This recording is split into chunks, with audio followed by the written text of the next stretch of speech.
আসসালামু আলাইকুম। চলে আসলাম নতুন আরেকটা ভিডিও নিয়ে। আশা করছি যে যেখান থেকে আজকের ভিডিওটি দেখছেন সবাই অনেক ভালো আছেন এবং সুস্থ আছেন। আলহামদুলিল্লাহ, আমিও ভালো আছি। সংসারের কাজের প্রতিদিনের ব্যস্ততার ধরন একই থাকলেও আজকের ব্যস্ততাটা একটু ভিন্ন রকমের। প্রথমেই বলেছি আমি ভালো আছি, কিন্তু আসলে তেমন বেশি ভালো নেই। গলাটা অনেকটাই বসে আছে, অনেকে হয়তো কণ্ঠ শুনেও বুঝতে পেরে গেছেন। ঘরের কাজকর্মগুলো সেরে ব্যাগ ট্রলি সবগুলোই কিন্তু গুছিয়ে নিয়েছি, আর এক জায়গায় যাব সেই উদ্দেশ্য করে। যেখানেই যাব অনেক দূরত্বের রাস্তা, সেজন্য রান্নাটাও সেরে নিচ্ছি।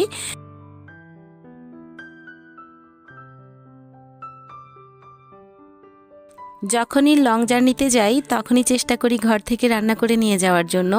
তো সেজন্য সেই চেষ্টাতেই আজকে বিরিয়ানি রান্না করছি, আর মেয়েদেরও অনেক পছন্দ। পুরো রেসিপিটা সম্ভব হয়নি দেখানো, কারণ কখনো ঘর গুছিয়ে নিয়েছি, কখনো বা কাপড় চোপড় গুছিয়ে তা প্যাকিং করেছি। তো সব কিছু করতে গিয়ে অনেকটা সময় পেরিয়ে গেছে। তো বিরিয়ানিটার কিছু কিছু অংশ আপনাদের মাঝে শেয়ার করেছি। যদি পুরো রেসিপিটা যদি দেখতে চান কমেন্ট করে জানাতে পারেন, আমি অবশ্যই চেষ্টা করব আপনাদের দেখানোর জন্য। খাবারটা রাতের জন্য রান্না করছি আর প্যাকিং করে নেব। কর্মব্যস্ততায় আর একটানা দীর্ঘ সময় পার করার পর অনেকটাই কিন্তু ক্লান্তি চলে আসে, আর তা দূর করতে বেরিয়ে পড়েছি আমরা সবাই।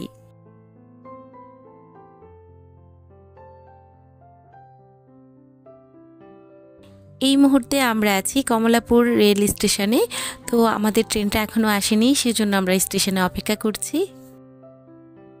রাতে যে কোনো জায়গায় জার্নিটা খুব কমই হয়, তবে আজকে যেহেতু অনেক দিন পর অনেক বছর পর রাতে জার্নি করতে চলে এসেছি, তো এখানে এসে দেখি যে যাত্রীদের আসলে কোনো কমতি নেই। আর তাছাড়া এত রাতে যে এত যাত্রী থাকে আমার একদমই জানা ছিল না। আমি ভেবেছিলাম দিনের বেলায় যাত্রীদের আনাগোনা একটু বেশি থাকবে, রাতের বেলায় একদমই কম থাকবে, কিন্তু তার উল্টোটা দেখছি। দিনের বেলা হয়তো বেশি তেমন দেখা যায় না, কারণ আমি এখান দিয়ে প্রতিদিনই কিন্তু মেয়েকে স্কুলে নিয়ে আসি নিয়ে যাই, তেমন বেশি যাত্রী চোখে পড়ে না, কিন্তু রাতের বেলায় তার উল্টোটা। ট্রেন আসতে অনেকটাই দেরি হবে, সেজন্য আমরা সবাই মিলে বুট খাচ্ছি, আর এটা খেতে খেতে ট্রেন কিন্তু চলে এসেছে। আমরা ট্রলি নিয়ে এগিয়ে যাচ্ছি। ভেবেছিলাম আমাদের গন্তব্যস্থানে নির্দিষ্ট সময়ে ট্রেনটা ছেড়ে চলে যাবে, কিন্তু তা হলো না। ঠিক রাত 12টার পর ট্রেনটা ছেড়েছে, তবে চলে এসেছে রাত 9টায়।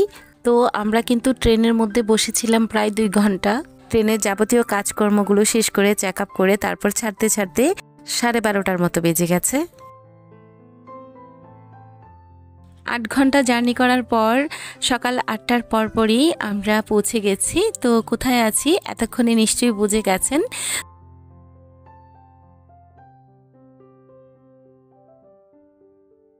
এই সেই রেল স্টেশন যেটা দেখার আগ্রহ করে ট্রেনে করে কক্সবাজার এসেছি। তো মাশাআল্লাহ দেখতে অনেকটাই সুন্দর, ঝিনুকের মতো ডিজাইন। সেই সাথে আমি যে মুক্তাসহ ঝিনুকটা দেখিয়েছি সেটাও কিন্তু দেখতে অনেকটা দারুণ লাগছিল।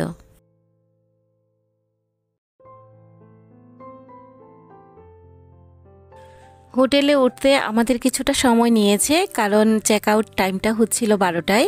তো 11টার আগে কিন্তু আমরা কোনো রুম পাইনি, আর তারপর এখানে রেডি হতেও কিছুটা সময় নিয়েছে। তো প্রথম দিনের ভিডিওটা আর আপনাদের দেখানো হয়নি, এটা হচ্ছে দ্বিতীয় দিন।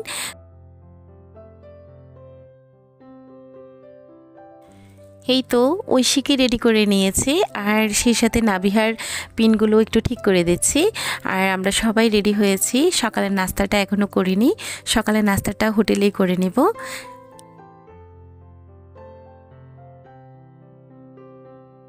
আপনাদের একটি ইনফরমেশান জানাই, কেউ যদি নভেম্বর, ডিসেম্বর বা জানুয়ারি মাসে কক্সবাজারে আসতে চান, তাহলে সেই ক্ষেত্রে রুমটা একটু আগে থেকে ঠিক করে নিলে বা বুকিং করে নিলে আপনাদের সুবিধা হবে।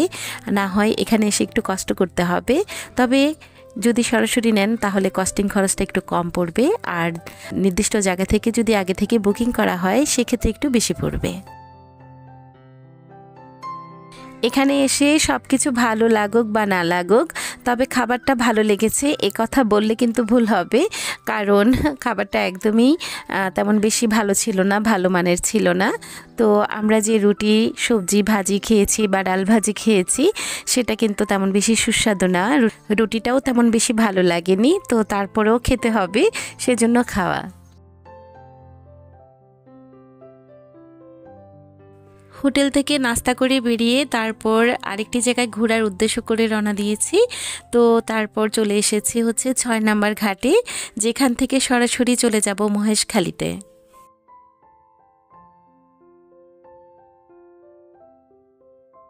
ঘাটে এসে নাবিহার বাবা একটু কনফিউশনে পড়ে গিয়েছিল, মেয়ে দুটাকে নিয়ে স্পিড বোটে যাবে নাকি ট্রলার করে যাবে, তো সেটা নির্ধারণ করতে পারছিল না। তো অবশেষে নির্ধারিত হলো আমরা ট্রলার করে যাব, কারণ এখানে এসে অনেক কথা শুনেছি, যেটা শুনে অনেকটাই ভয় পেয়েছি। একবার ভেবেছি যাব না, পরবর্তীতে আবারও ডিসিশন নিয়েছি, এসেছি যখন তো যাব, যেভাবেই হোক আল্লাহ ভরসা, এই কথা বলেই কিন্তু আমরা ট্রলারে উঠেছি। আর তারপর একে অপরকে খুব ভালোভাবে শক্ত করে জড়িয়ে ধরে রেখেছি যেন ভয়টা কম লাগে। এই তো আমরা এক সাইডে বসে সাগর দেখতে দেখতে যাচ্ছি। যেখানে আছি সেটার নাম হচ্ছে বাকখালী নদী, আর এই নদীতে কিন্তু গাংচিলেরও অনেক দেখা মেলে, যেটা সুন্দর বকের মতো উড়ে চলে যায়। আর আমাদের পাশ ধরে স্পিড বোটগুলো কিন্তু আমাদের আগেই চলে গিয়েছে। বাকখালী নদী ধরেই যেতে যেতে আমরা সাগরের মোহনায় পৌঁছে যাব। তো এই তো আমরা কিন্তু এখন প্রায় মোহনার কাছাকাছি চলে এসেছি।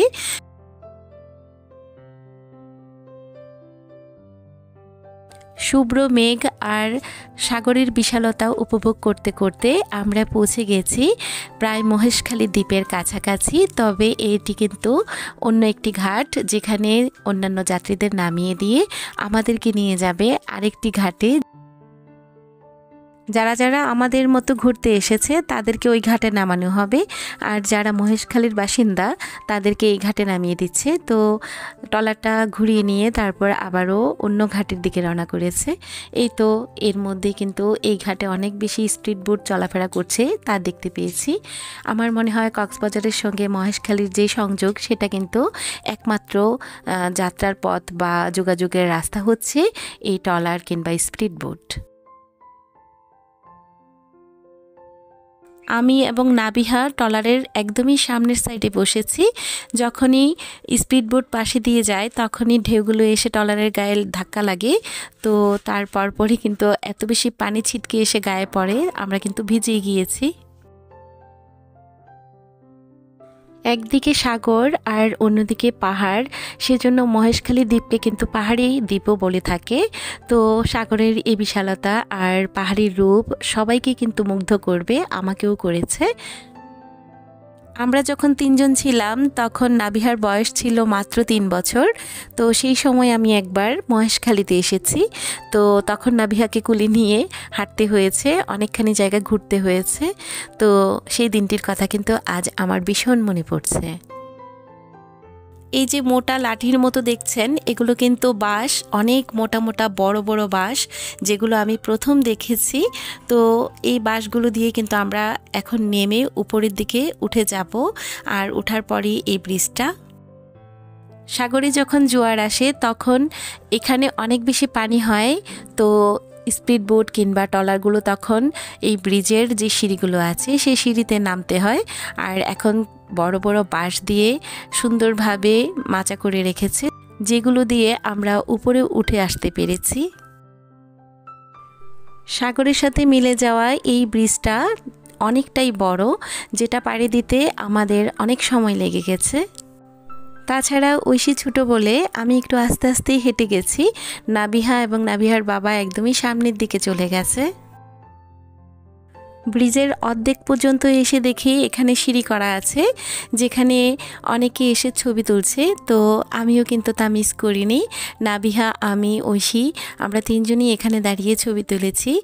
ততক্ষণে নাবিহার বাবা একদমই সামনের দিকে চলে গিয়েছে, যেখানে অটোওয়ালারা ওকে ধরেছে কোথায় কোথায় ঘুরতে যাবেন, তো রিজার্ভ নেওয়ার জন্য।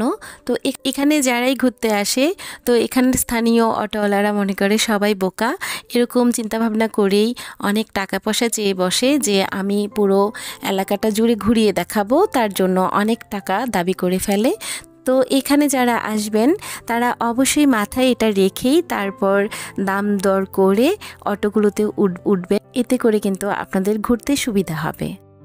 এখন যে জায়গাটাতে আছি এখানে লবণটা সংগ্রহ করা হয়, তো জোয়ার আসার পর পানি যখনই খালের মধ্যে আসে তখনই ছিটিয়ে এই পলিথিনের উপর দিয়ে দেয়, বাষ্প হয়ে আকাশে উড়ে যাওয়ার পর লবণটা থেকে যায়, যেটা আস্তে আস্তে করে কালেক্ট করা হয়। দূরে কিন্তু একটু লবণ জমিয়ে রাখা হয়েছে একদম উঁচু করে, যেটা আমি খালি চোখে দেখতে পাচ্ছি। এখান থেকে তারপর গিয়েছি স্বর্ণ মন্দিরে, যেখানে খুব সুন্দর দুটি মন্দির দেখা যাচ্ছে। আর তাছাড়া বাহির থেকে ভিতরের অংশটুকু দেখতে বেশ ভালো লাগছিল, তবে ভাগ্যটা এতটাই খারাপ যে ভিতরে ঢুকে সব কিছু ভিডিও করতে পারিনি আর নিজেও দেখতে পারিনি। বাহির থেকে যতটুকুই দেখা যায় ততটুকুই দেখতে পেয়েছি আর আপনাদের দেখিয়েছি।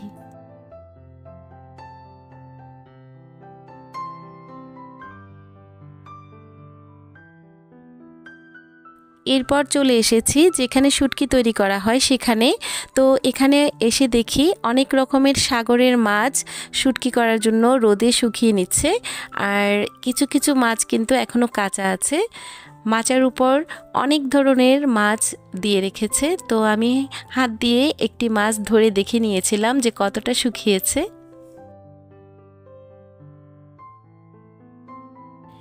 এই মাছগুলোর নাম কিন্তু আমি জিজ্ঞেস করেছিলাম, কিন্তু নোট করে রাখিনি, ভুলেই গেছি। তো সবগুলো মাছের নাম আমি জানি না, একমাত্র রূপচাঁদা মাছ ছাড়া, যেটাকে আসলে চিনি। তো যাই হোক, মাঝে মাঝে কিন্তু দেখেছি ছোট আইড় মাছ, তারপর বেলে মাছ, বাইং মাছ, এগুলো ওরা বলেছিল, তো কোনটা কি সেটা কিন্তু ভুলে গেছি। এখানে যে বড় বড় মাছগুলো দেখতে পাচ্ছেন সেগুলো কিন্তু কাঁচা, আর এগুলো হচ্ছে বাইং মাছ। বাইং মাছের শুটকি দিয়ে রেখেছে। আমি একটু কাছ থেকে দেখিয়ে দেওয়ার চেষ্টা করছি। মাছগুলো অনেক বড় বড় সাইজের মাছগুলো কিন্তু মাঝখানে চিড়ে নিয়ে তারপর শুকিয়ে নিচ্ছে। যারা শুটকি খেতে পছন্দ করে তাদের ক্ষেত্রে এখানে আসার পর খালি হাতে ফিরে যাওয়াটা খুব দুঃসাধ্য হয়ে পড়বে, তো কিছু না কিছু কিনে নিয়ে যাওয়ার ইচ্ছে থাকবেই। আমি এখানে শুটকির ভিডিও করছি, কিভাবে শুকানো হচ্ছে সেগুলো দেখানোর জন্য। আর ওদিকে নাবিহার বাবা দোকানগুলোতে একটু ঘুরে দেখছে কেমন দাম, কারণ নাবিহার বাবা শুটকি খেতে অনেক বেশি ভালোবাসে।